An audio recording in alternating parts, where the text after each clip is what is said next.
I'm glad that there's a bridge here to cross. You could cross that way if you wanted to. Now that we are, I don't even know how many miles into this hike, we're officially in the Gee Creek Wilderness. I guess we weren't before. I don't know how that works.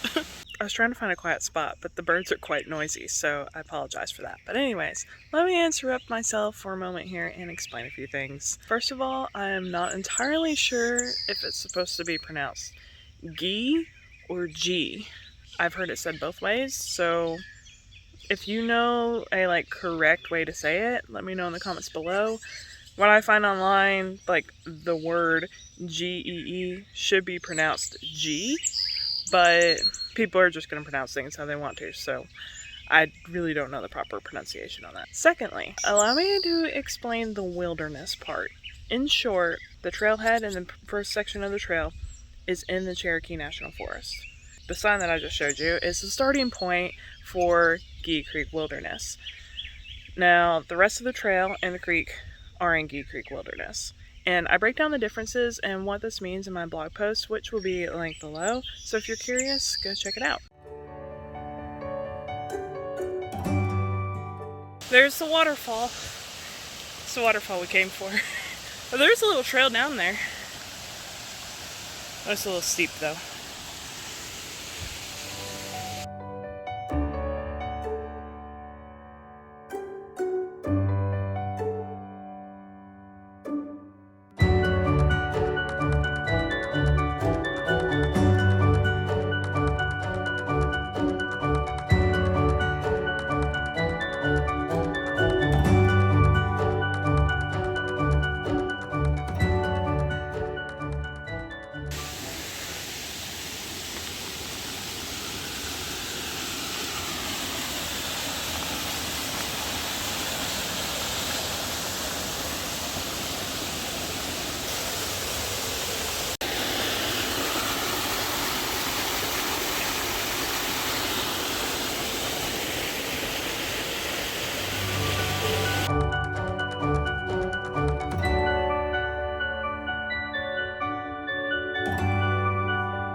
This is weird. This is man-made. I wonder the history of that.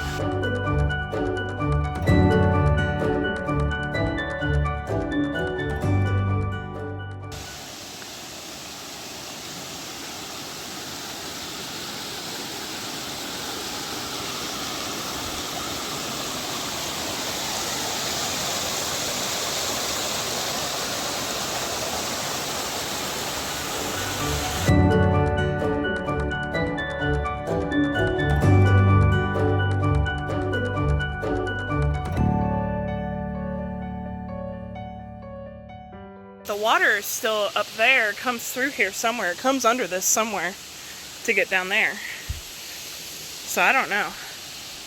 It's weird. It's also man-made, built up. Oh, oh. But yeah, the trail basically does end.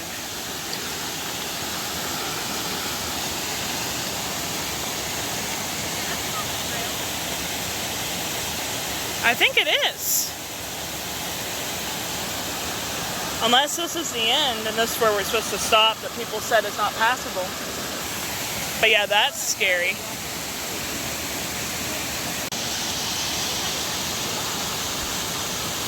Because that right there is where I'd be scared. That does not look passable, that little spot there where that tree's broken. At least not from this angle.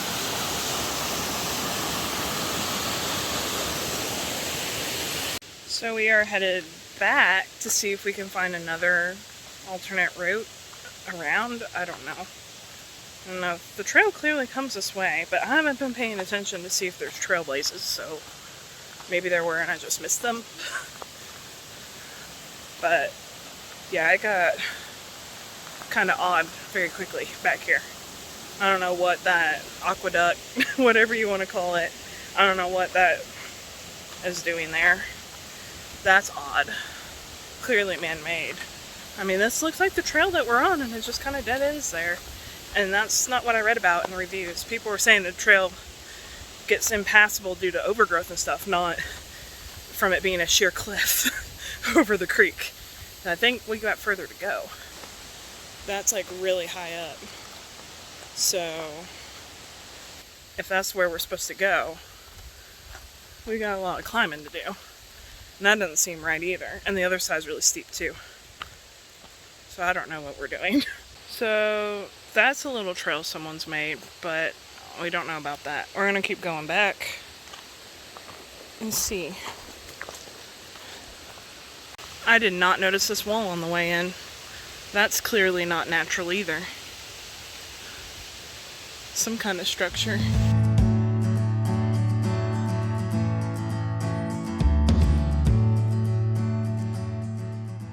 Okay, we found no other trails, so we're gonna try this little side trail. See where it takes us.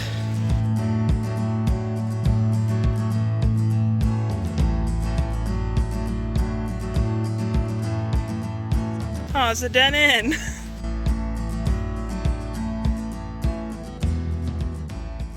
Well, that was disappointing. I was hoping that would be a way over the ridge and therefore further up, but nope. It was just a dead end. It's a pried rock. It's kind of what it looked like, except for it wasn't that high up. So I'm walking back. My friends went back to where we were hanging out by that little pool of water, and they're gonna go hang out there. I'm gonna go back up by the aqueduct and take some more photos. So I'm not gonna try to go any further because it just doesn't look safe, and especially since I'm by myself now. Definitely don't take risks when you're alone. Even though people know where you are, if something were to happen, could be like minutes, could be make the difference of life or death. Yeah, there's like some of it has broken off there. Just very odd to me, this whole aqueduct thing. So my one friend thinks there used to be a mill here and that's what it was from. I don't know. So I don't know what else, what other purpose it would be here for.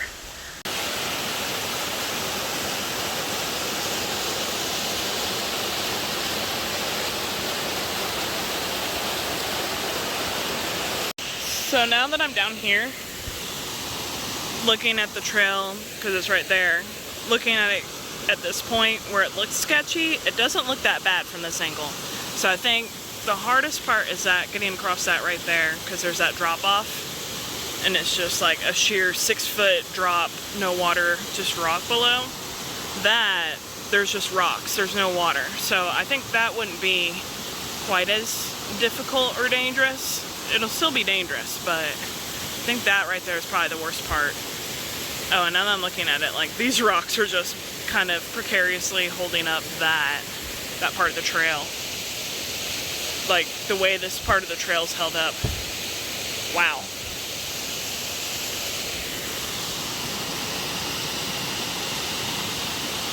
So this is as far as we go. As I'm hiking back, I noticed this.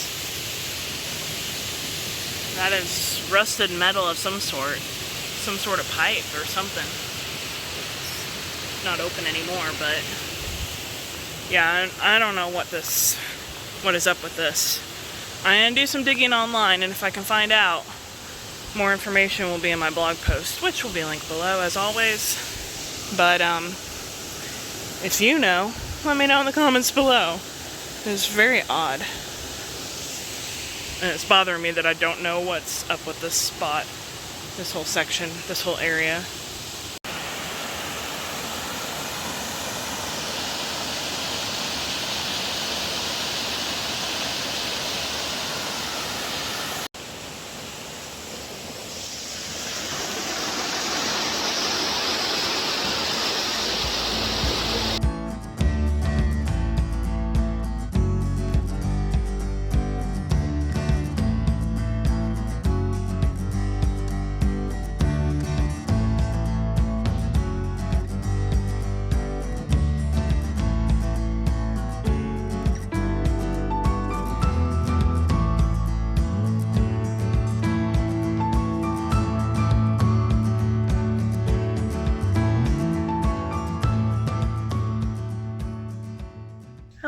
editing Amanda as usual.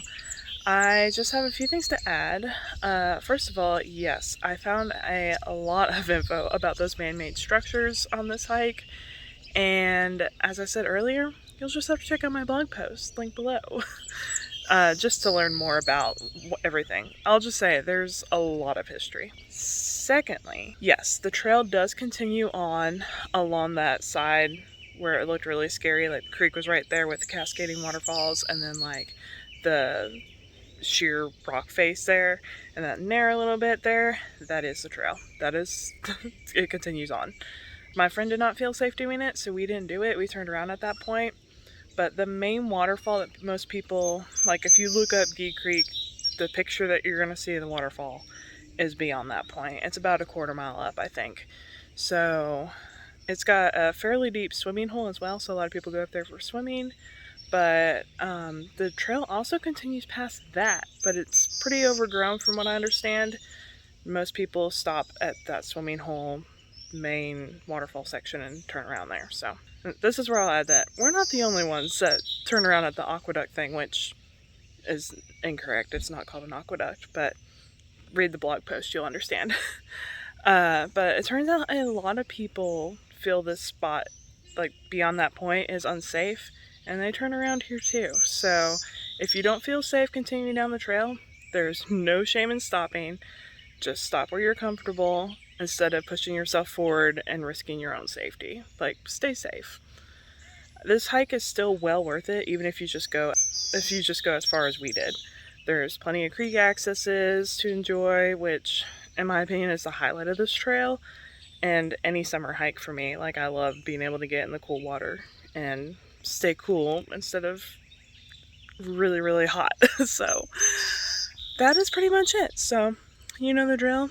Give this video a thumbs up, subscribe, and I'll see y'all next week.